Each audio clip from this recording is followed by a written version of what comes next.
Oke, kita buka dulu dengan beberapa quote di mana 9,8 juta pekerja di Indonesia ini bekerja di bidang makanan dan minuman. Dan di mana ini adalah 6,4% dari pekerja dari total angkatan kerja yang bekerja di bidang minuman dan makanan. Sehingga kita bisa lihat bahwa restoran juga merupakan sebuah eh, peluang kerja yang bagus dan juga sebagai peluang di mana kita itu bisa menghasilkan eh, uang dari sana. Di sini saya akan mempresentasikan mengenai pentingnya supply chain untuk mengatur mid to high end restoran. Di sini karena saya bekerja di sebuah restoran, jadi saya akan menjelaskan terkait pentingnya SCM di sebuah restoran. Saya Akbar Faktorial Sain. Saya lulusan dari Teknik Industri ITS 2016 sampai 2020. Dulu saya bekerja di Volak Wilmar sebagai warehouse. Ini bidangnya pakan ternak. Kemudian saya pindah ke PT Anagata, Esa Sampurna Group, perusahaan makanan dan minuman.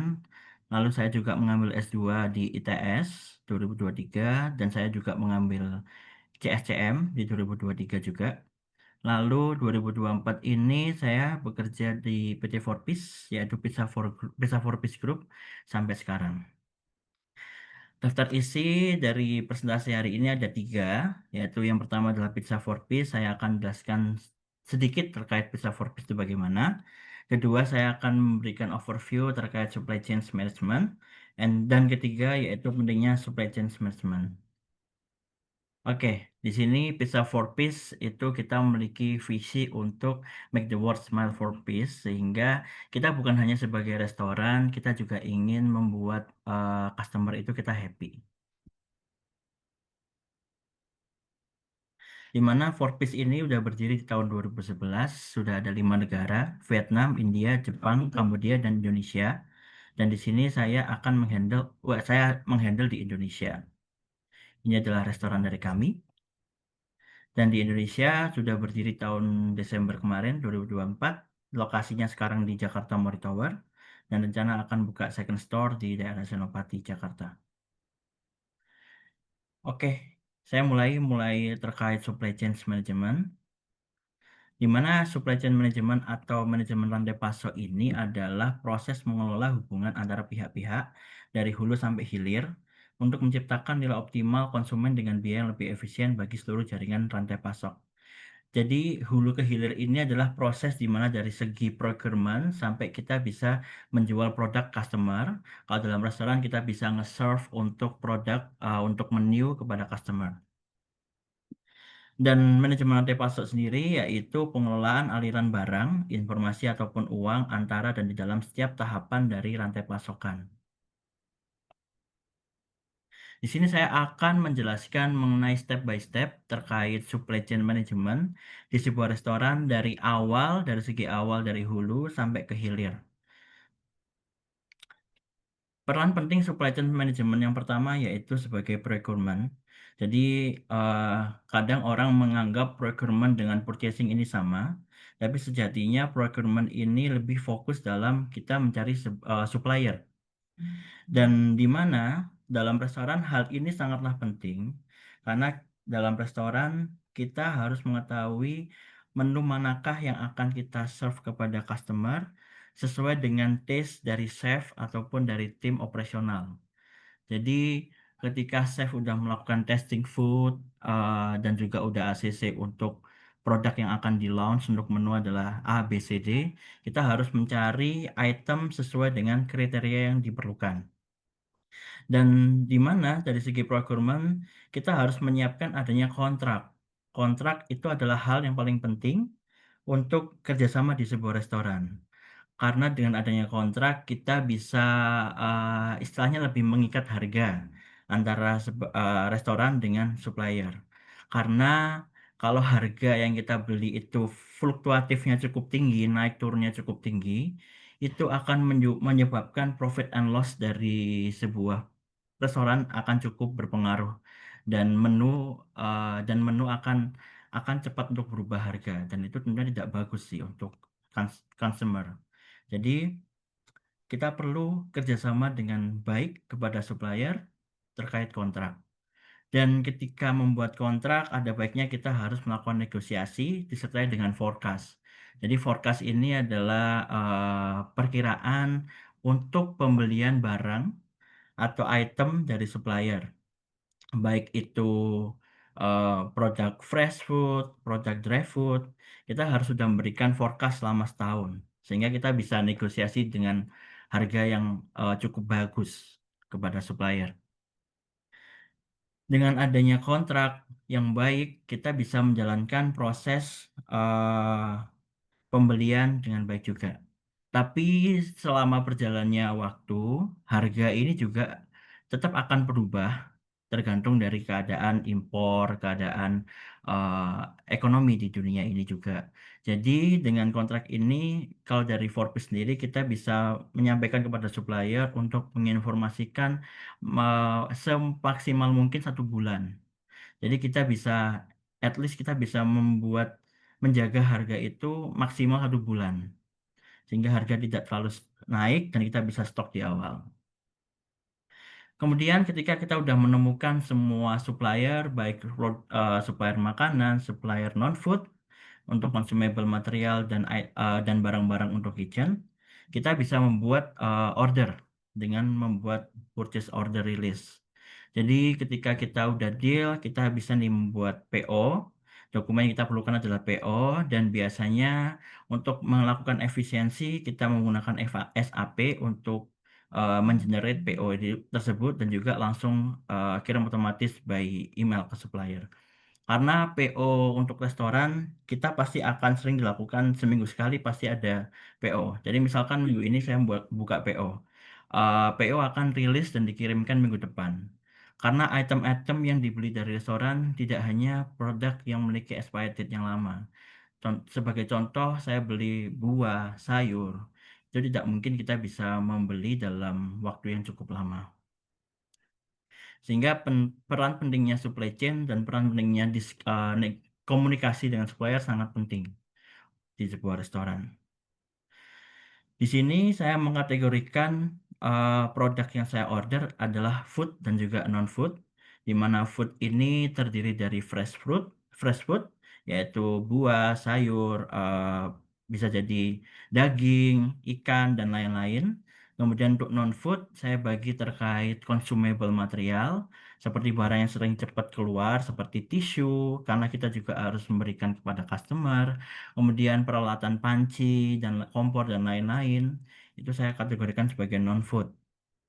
Dan di sini untuk pengirimannya, saya selalu minta supplier untuk mengirim ke lokasi, karena untuk melakukan efisiensi dalam rantai proses supply chain-nya.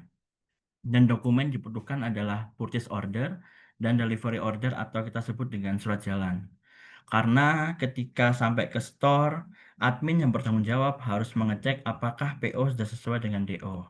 Karena kita bisa temui kadang-kadang adanya perbedaan nih antara surat jalan dan PO. Itu cukup eh, membuat masalah juga ketika kita udah membutuhkan barangnya, ternyata tidak datang.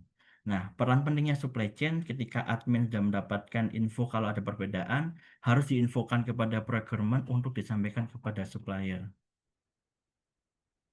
Selanjutnya, barang-barang tersebut akan di-keep di storing goods. Biasanya kalau di restoran, kita sebutnya central kitchen. Jadi di sini pusat sebelum kita mendistribusikan kepada outlet-outlet yang ada di lokasi yang lain. Dan di sini dokumen diperlukan adalah PO tadi, delivery order, dan stock card untuk memastikan stok sesuai dengan aktual. Kita bisa melakukan pengecekan stok opnam setiap minggu untuk memastikan aktual dengan catatan sama. Lalu kita perlu melakukan pengiriman kepada outlet sesuai dengan kebutuhan outlet, dan di outlet juga akan adanya penerimaan barang lagi di outlet masing-masing kitchen yang diperlukan dokumen delivery order dan stock card. Lalu kemudian setelah barang udah sampai di store masing-masing, dari tim operation udah harus melakukan food preparation yang akan dihidangkan pada customer.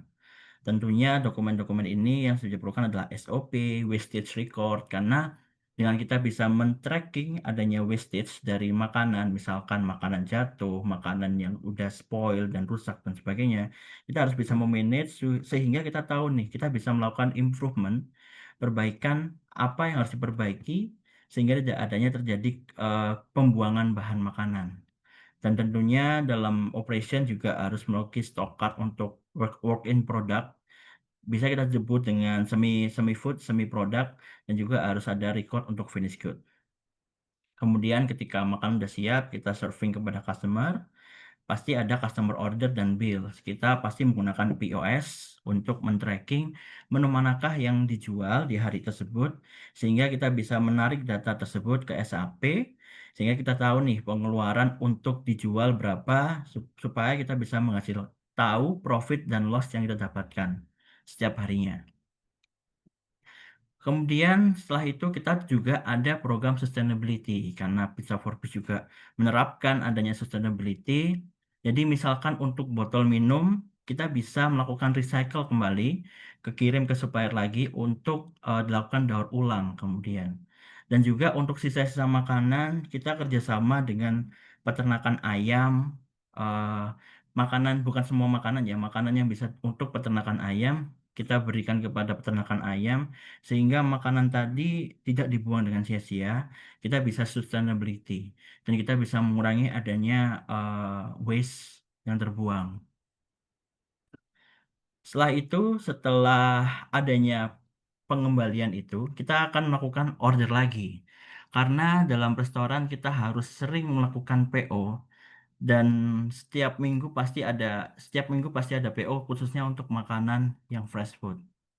Jadi dalam supply chain di restoran ini cukup cukup agak lean dan cepat dalam prosesnya karena kita harus bisa memanage dengan baik antara pembelian, kedatangan barang tepat waktu atau tidak. Karena ketika barang tidak datang dengan tepat waktu, itu akan membuat eh, proses pembuatan semi produk, menu bisa out of stock.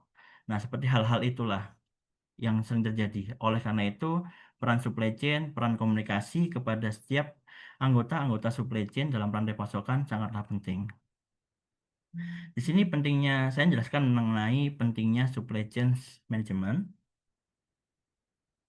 di mana yang pertama yaitu menjamin ketersediaan bahan baku, karena kita tahu sendiri, 28% biaya operasional berkaitan langsung dengan biaya bahan baku.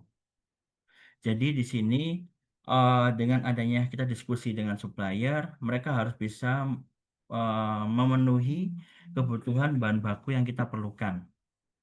Karena ketika bahan baku tidak ada, otomatis kita tidak bisa menjual produk tersebut kepada customer. Dan ketika customer melihat, oh produk A, B, C sering tidak ada, customer bisa jadi tidak akan datang lagi ke restoran, terutama restoran yang menengah ke atas. Karena dan juga kita harus bisa ketika barang datang kita harus memastikan barang tersebut apakah sudah cocok, sudah bagus sesuai standar atau belum. Poin kedua yaitu mengontrol biaya dan melakukan efisiensi. Jadi efisiensi rantai pasok sendiri itu bisa menghemat sehingga 20-30% di sektor restoran cepat saji atau casual dining. Jadi dengan kita bisa mengontrol biaya, melakukan negosiasi harga setiap rantaian pasok, kita bisa melakukan efisiensi 20-30%. Karena biasanya di restoran yang mid to high restoran, kita akan sering melakukan develop menu baru. Jadi eh, lebih baik ketika kita bisa mencari source yang banyak dengan harga yang lebih murah dan kita harus sering sering melakukan komunikasi dan negosiasi harga. Yang ketiga, mengurangi food waste karena sektor makanan di Indonesia sendiri itu menyumbang sekitar 23 sampai 48 juta ton food waste per tahun. Oleh karena itu, kita harus bisa melakukan manajemen terkait wastage dan manajemen terkait sustainability untuk makanan. Yang keempat yaitu pentingnya cold chain. Jadi karena gagal menjaga cold chain dapat menyebabkan kerugian sebanyak 35%, terutama untuk produk segar. Jadi kita harus bisa memastikan shelf life dari setiap produk fresh food.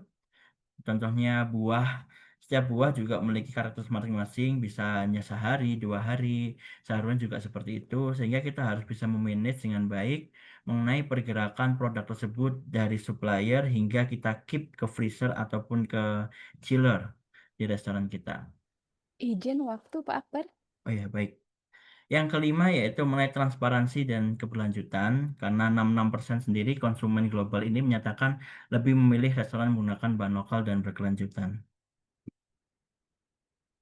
Oke, sekian untuk presentasi hari ini.